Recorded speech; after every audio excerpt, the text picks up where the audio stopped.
بسم الله الرحمن الرحيم. الصلاة والسلام على أشرف المرسلين.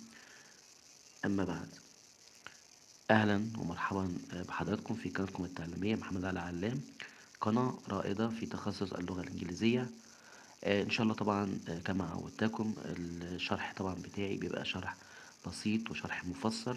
إن شاء الله معايا سوف يتحسن مستواكم إلى الأفضل. بالنسبة عندنا رأس السؤال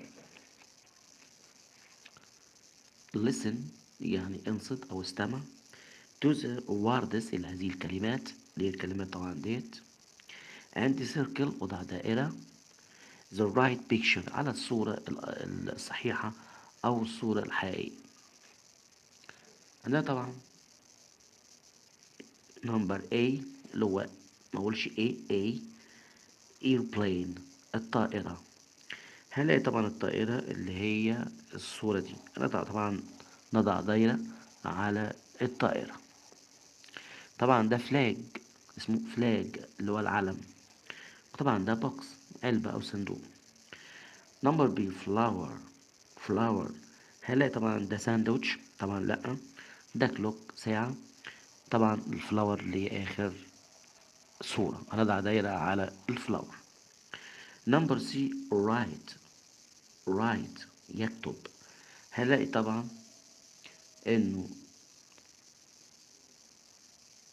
الشخص طبعا ده كات بيقص.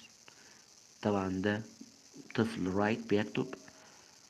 طبعا ده بيرسم، طبعا هيبقى الصورة اللي هي في النص رايت بيكتب. إن شاء الله بأمر الله معايا سوف يتحسن مستواكم إلى الأفضل. أترككم في رعاية الله ودمتم and goodbye. I will see you soon again. طبعا إن شاء الله أنا هنسى في إن إحنا ننظر في وصف الديسكريبشن أوف فيديو، وصف الفيديو. هنلاقي طبعا محاضرات مهمة جدا جدا جدا في صندوق وصف الفيديو. وطبعا لا ننسى اللايك، عشان طبعا اللايك بيعمل على سرعة انتشار الفيديو وبيصل إلى عدد كبير جدا من الأشخاص. وطبعا لا ننسى الاشتراك ونفعل زر الجرس. أترككم في رعاية الله ودمتم.